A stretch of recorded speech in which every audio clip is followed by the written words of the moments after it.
naramdaman na nila. Malaking kalaban yan eh. Number 1, number 2 ang ano eh. Kasi dapat sisirain mo talaga kung sino number 2. Sino number 1. Walang, hindi ko pa ano yun. Saka na nag-survey. Ano, Pasig sa Bacoor. Ang pag-asa naman ni Gibo na umangat sa survey, kapag may nagawa siya dito sa usapin ng ano, WPS. Pag meron siya magawa, medyo aangat. I don't think na kayang ipanalo, pero medyo aangat pero wala that much. Oh, not that much. Hindi pa kilala si Gibo eh. Although, Kilala siya pero hindi talaga. wala siyang mass appeal. Oo. Walang masarap. Importante kasi yung ano ka, yung meron kang Karisma. karisma. Oo. Pag wala ka nung kahit anong galing mo pa, wala rin mangyayari. For example, ikaw, kilala mo si Gibo pero hindi mo pa rin siya korsonada kahit kilala mo siya, di ba? Kahit realista ka rin. Just like the case of Villar. Eh paano na lang hindi kilala? Di ba si Villar kilalang kilala pero hindi siya nanalo. Oo. Ano naman, kita mo naman sa GC din natin, ako, dun sa mga pro, sinasabi ko talaga na hindi ko pa pwedeng sabihin na mag-SMR at Gibo ako. Although, I'm hoping na tumaas pa yung kanilang laban sa surveys. Pero mahirapan talaga kasi, the problem with Gibo, he doesn't have any mass appeal. Talagang pag nakita mo siya, mayaman. Hindi ka live. Makikita mo mayaman, mahirap i-approach. Yun ang ano mo eh.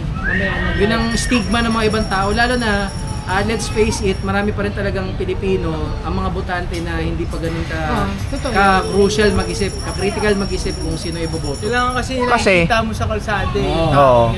Pare, isko, mga ganyan. Mga ganun talaga. Kasi, the same thing with SMR. Yes, ang nagbe-benefit sa mga Kahit ganitong na umano sa SMR ngayon, hindi pa sa siya mga ganitong istorya ng politics, yung mga kagaya ni Robin, Sara, wala pa siyang yung may charisma sa masapil. tao. Pero kung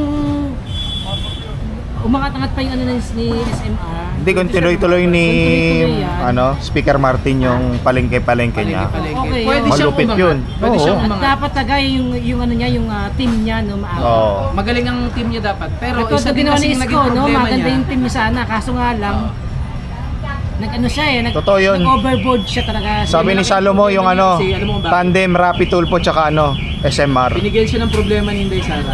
Binigyan si Malaking yun, ng points. bansag ni Inday Sara na tumatatak magpahanggang sa ngayon. Kita mo tayo bilang PBBM vloggers, kahit naman hindi natin pinupush si Speaker Romualdez, pag nakita lang nila, halimbawa ko, I must admit this, ayoko kasi, hindi kasi ako sinungaling na tao, diretso akong tao.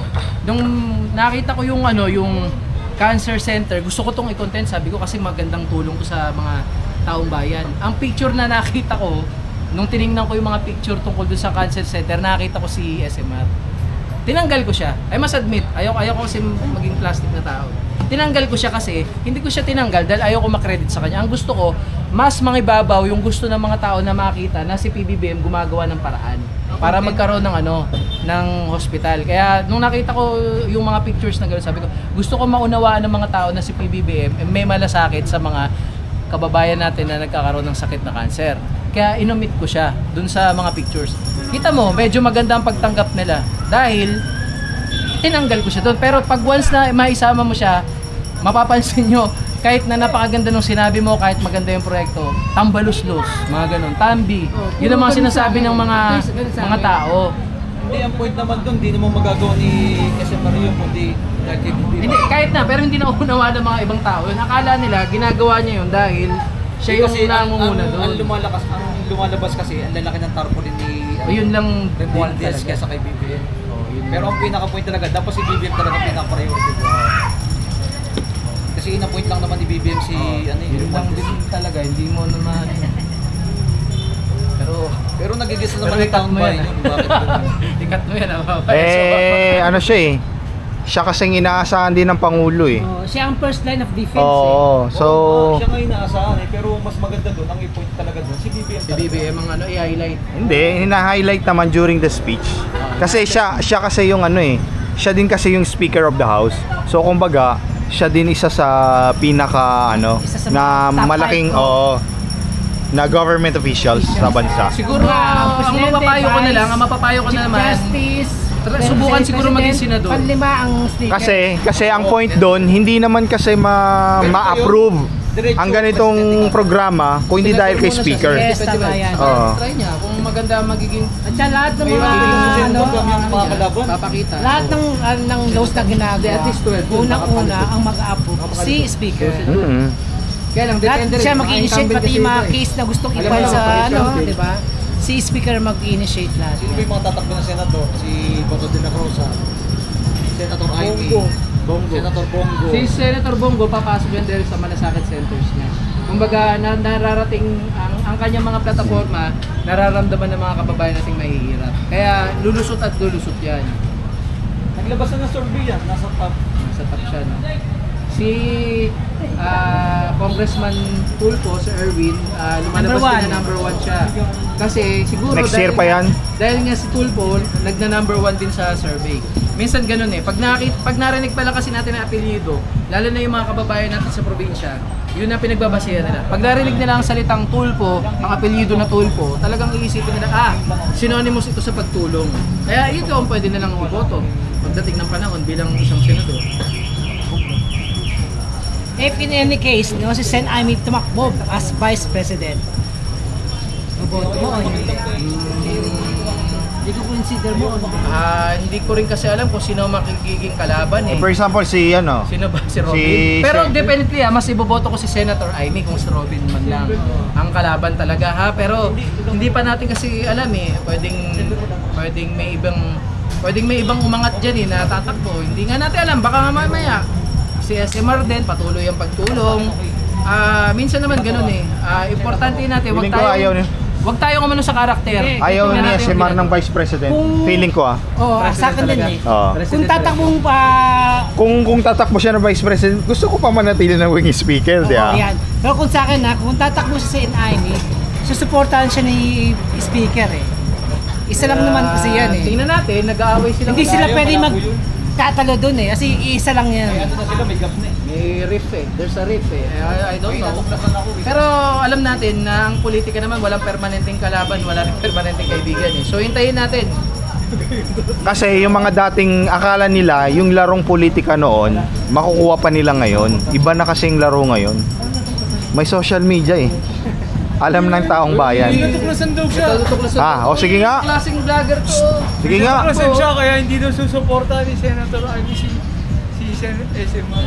Family yan eh. Wala yan. Hindi na true yun. Oo. Alam ko yung style ng Eh kung hindi yan suportahan, okay lang naman yun kay SMR. Kasi ang lalaban kasi kay SMR, ano kay SMR ang labanan ngayon eh, yung puro congressman. Ano tawag doon? Makinarya. Ika nga. Machinery niya yan eh. Oh, machinery niya yun. Hindi mo naman, no? Dadalhin siya sa mga... Dadalhin siya ng mga kongreso sa taong bayan. Kay sa SMR mga Yes. congress eh. Yes. Mas maganda dyan, mag-survey na survey. Wala pa, matagal pang presidential. Meron kasi yung nakakaulang ng Hindi, ito ano naman ito, kumbaga Kwentuang lang to yung politika, ensaymada at kape. Ito, si Balita at Kalaman, ilang beses niya na nagawa yan at nanalo si Senator Rapi Tulfo versus Inday Sara. Si SMR. Romualdez nga, kung tatakbo ba ng... hindi niya tatakbo. Hindi tatakbo yan. Maging speaker pa yan. Pero Hindi yan ito, tatakbo. ito, ano sa tingin niyo to? Diwata for Senator. Coco Martin for Senator. Okay, iba natin topic.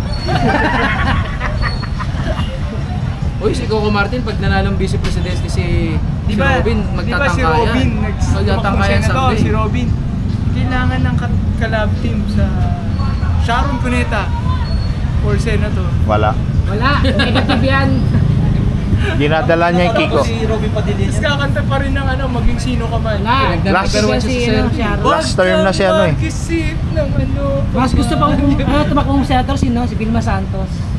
Yun din, dahil Malinis. nasa government ngayon si Senator Ralph Recto. Siya nga sa Actually, sa finance. noon pa yan bulong-bulungan na yan na patakbo yung si Vilma Santos. Pero ayaw niya talaga. Ayaw niya lang. Noon pa yan. Ano bang team song nila? Ang gagawin ni Vilma Santos, kakanta Together lang again siya. yata eh. Kanta lang siya. Together again. Parang Wonderful Tonight Hindi, ni at Robin. si Vilma Santos, nakapag-congress na siya eh. Oo, nakapag-congress si Vilma Santos. Si Sharon pwedeng maging senator yan basta kumanta lang siya ng Wala. "Huwag kang mag-isip ng ano pa man." Wala kasi si Sharon ng senator. Bawa si Noon siya. Bawa si Kuya, oh. Oo, noon siya tumakbo. Ngayon, tigtisan niya tao eh. Si Robin niya, Kasi wonderful tonight kasi lang kay Lenny, Pero si Sharon ko eh, Cuneta. wala. Oh. Ay, baka Sharon ko. Cuneta.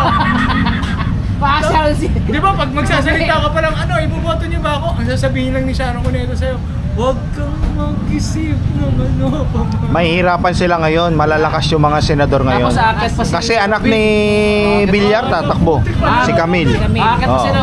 Ma'am, Ma'am, taas na ang kamay ko taas na sa'yo po eh. ang kamay ko sa inyo eh. Mahal na nga po kita eh. Full support tayo Eh, kay... sino ka man? Tapos yung mga, Kung Sandro. yung mga Pilipino, putik. Kung Sandro tayo. Sharon Cuneta. Kung senator. Kung senator. Putik. Pero alam mo, Ikaw si Sandro, si Kong Sandro. Magugulat din support si mo ba? ano? For Magugulat senator? din si Frankie. kulang pa yata sa edad eh. Kulang pa sa edad. Hindi, Binilang pwede mo ba? na. Pasok na ba? Senator naman eh. 2025, pasok na. So, senator si Sandro. Hmm. Pwede naman, malaki naman ng chance. Alam mo kung ano inaabangan ko balang araw kay Sam? Matagal pa yan. Alam niyo kung ano inaabangan ko balang araw? Oh. Mag-tandem sila ni Vico Soto. Inaabangan ko na mag-tandem sila. Pwede yung dalawang yun. Oo. Kasi youth leaders. Tingin mo marami mananalo pa pang si ano, career. si Kiko Pangilinan. Ay, Makulit hindi yun na, yun. hindi na, hindi na. Kung kaya nga, Nabauna siya, wala siya makagawa. yun yung Walang bearing na yun eh. Kung hindi siya mananalo, si Sharon. Sharon Cuneta Baka, na lang baka tatakbuhin niya. lumusot pa. Wala nang siya kasi kung noon pa siya tumakbo. Hindi, pero alam mo, posible. pero ito Iba na yung ano ngayon, yung tao eh, hindi naman Oo nga, makasyaron oo na nga. eh. Pero kung si Lumipas Robin yung lang- kasigatan niya eh. Kung si Robin na palusot, matalino siya. Matalino. Hindi, kasi si Robin kaya lumusot. Kaya nanalo siya, bakit? Nanalo Si Robin Padilla. Senator Robin Padilla kasi merong ano eh, gutom ang mga tao sa bagong mga muka. At si Senator Robin Padilla, wala naman siyang bahid ng korupsyon eh. Tapos mabait din siya sa komunidad ng mga Muslim. Dati na siya nababalita na may paaralan, may mga pinapakain ng Muslim.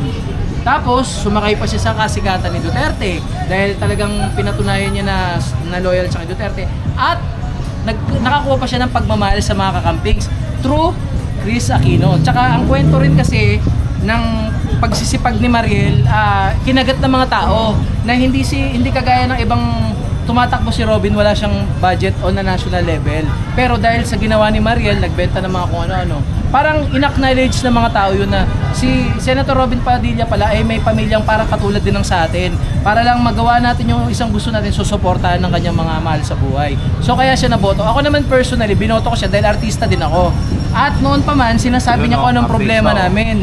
Hindi lang po halata pero artista ako. Hindi ako celebrity pero artista ako. At meron akong katibayan dyan. Kaya ako siya binoto dahil lagi niya ina-acknowledge kung anong problema namin. Kaya sabi niya, balang araw, kung meron tayong magiging representative na makakausap natin, isasangguni ko itong mga nararanasan natin problema, lalong-lalo na kayo na nasa ibaba. Kaya taas na ang kamay ko sa kanya. Gusto ko na nga siya maging senador, kaya binoto ko na siya.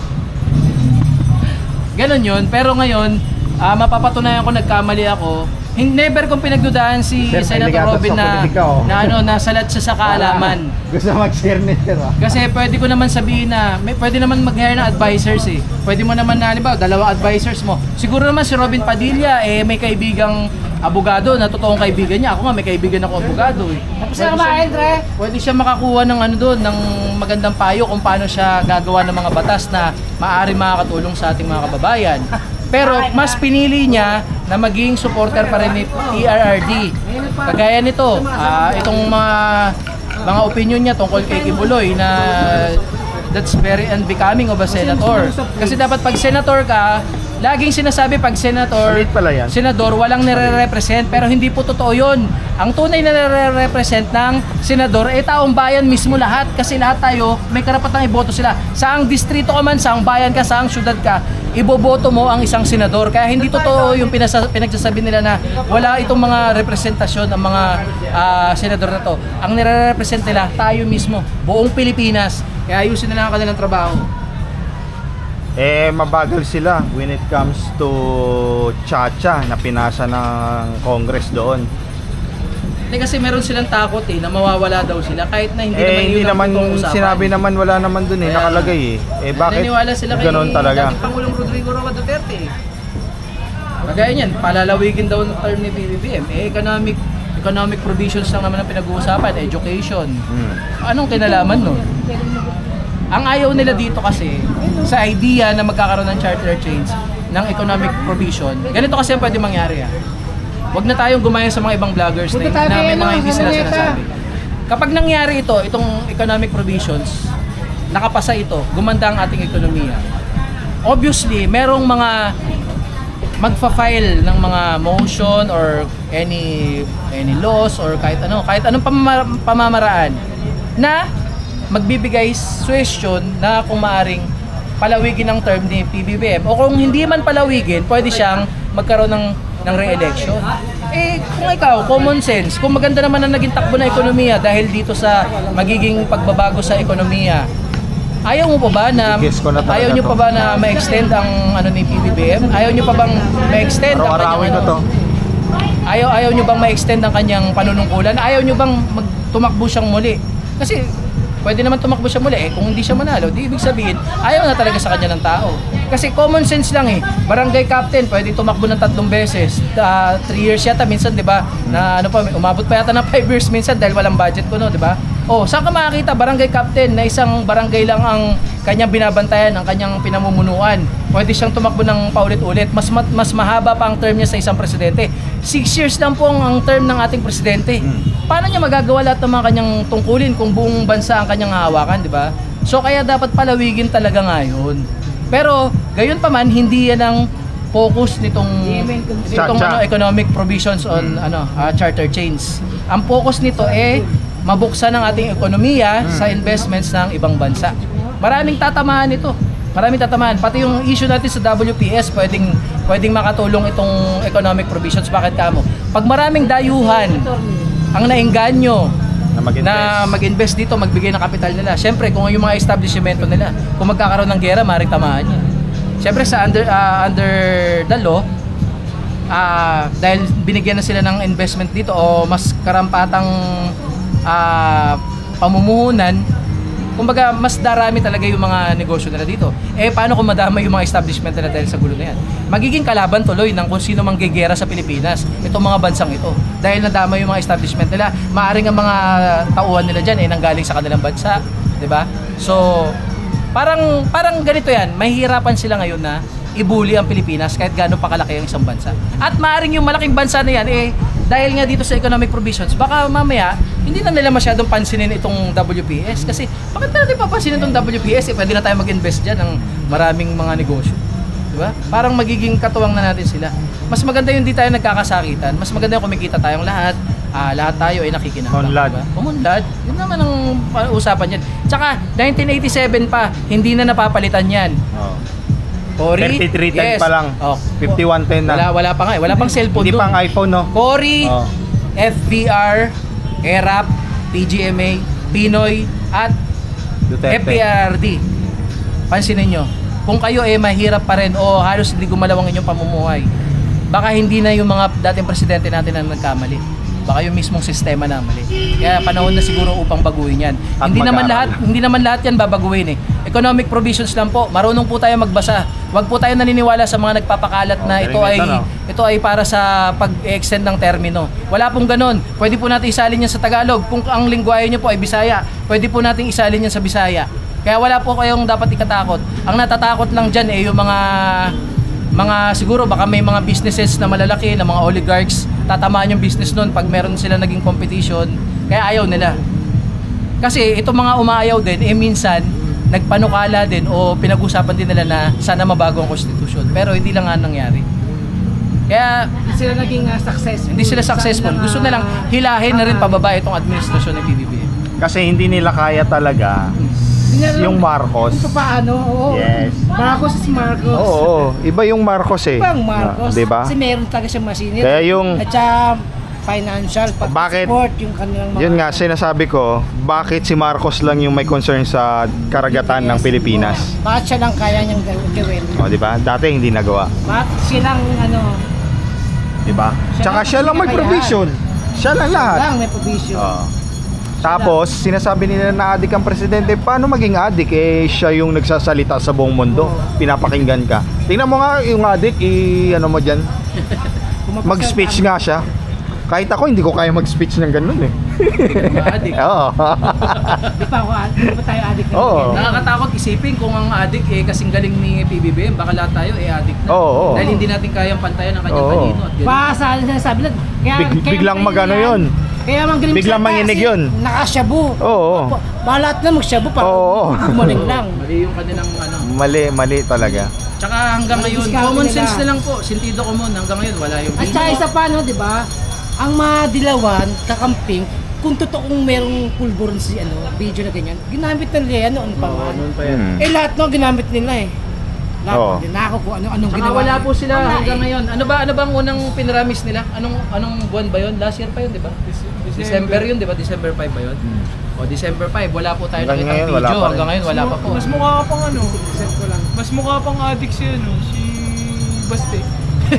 Totoong adik kasi yun. Saka Search si nyo. Digong. Bangag, mga Search nyo bangag. search nyo, type nyo. PBBM Pulburon, wala kayong makikita kundi mga statement ng ano.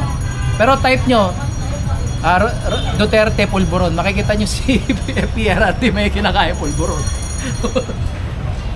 Hindi kasi ba, si Duterte, siya totoong high dahil sa fentanyl na na-inject sa kanya. Even if ito ay administered ng isang doktor, inalaw siya magamit dahil sa kanyang sakit or pain reliever, still the same effect na nandun sa fentanyl.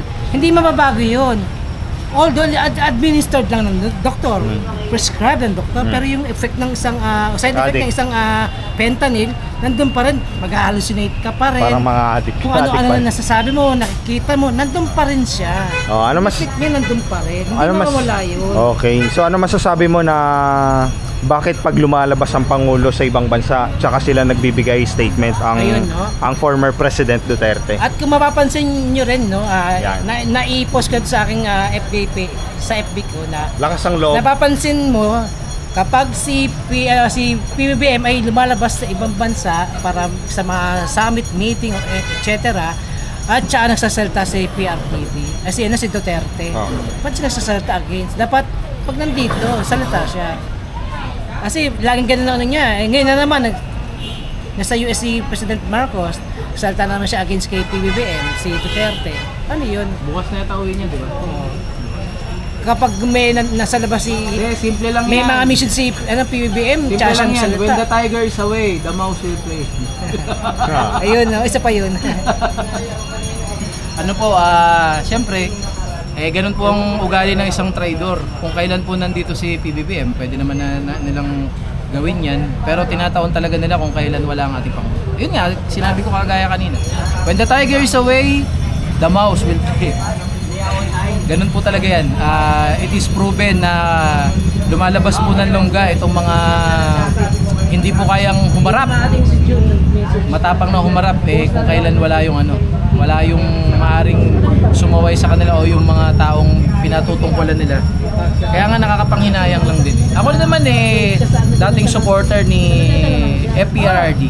Pero sa kabila nito, sa kabila nito, ang gusto ko na lang sana mangyari, sana mag-isip kayo na ito, ang payo ko, matanda na yung dating Pangulong Digong. Nakikita po natin, sana po yung mga, kung may mga supporter po siyang may alam sa medisina, mga nurse, doktor, kung meron po kayong mga ganong profesyon, pero supporter niya po kayo, inconsistent po ang ating dating Pangulong Rodrigo Roa Duterte. At base po sa pagiging inconsistent niya sa kanyang mga sinasabi, ay pwede po natin masabi na hindi na po o wala na po sa magandang kalusugan ng kanyang mental health. Hindi na po yun. Maring hindi pa siya yung insane, pero alam na po natin na may lamat na. Kung talagang mahal po natin ang dating Pangulo, pagpahingayin nyo na po. Kung sino po yung mga sumusulsul dyan, kayo na lang makilaban. Huwag nyo na pong idama yung dating presidente kasi ako naniniwala ako yung may mga sumusulsul dyan na kung sino-sino Kaya kung ano-anong lumalabas sa bibig ng dating Pangulong Rodrigo Roa Duterte At ito pa, ang mga sinasabi niya ay maaari niyang ikapahamak kagaya ng inciting to sedition. Yan ang unang-una niyang ginawa nung first prayer rally. Pero mabuti na lang hindi na memerso na lang ating Pangulong Bongbong Marcos Jr. Bagkus sinabi nga na ito mga paratang ni PBBM, ito yung mga paratang ni dating Presidente Digong, maaring dahilan nito ay yung kanyang iniinom na gamot. Yun na nga ang fentanyl.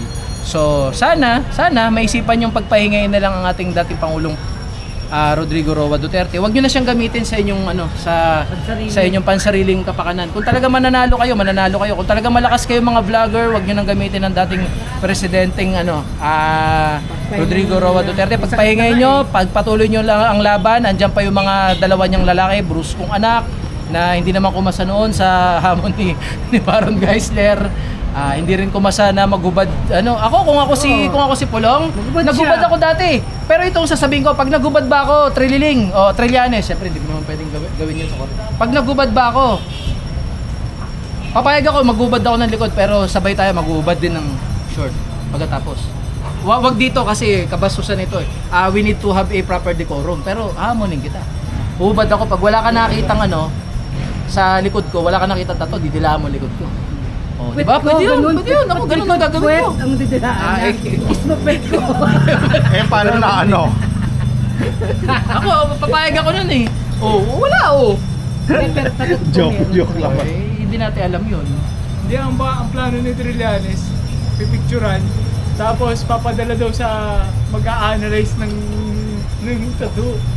Triad. Pinakita niya kasi, ayaw niya Ang dali lang naman yun Kaya nga, sarap ng buhis ni RJ sa'yo.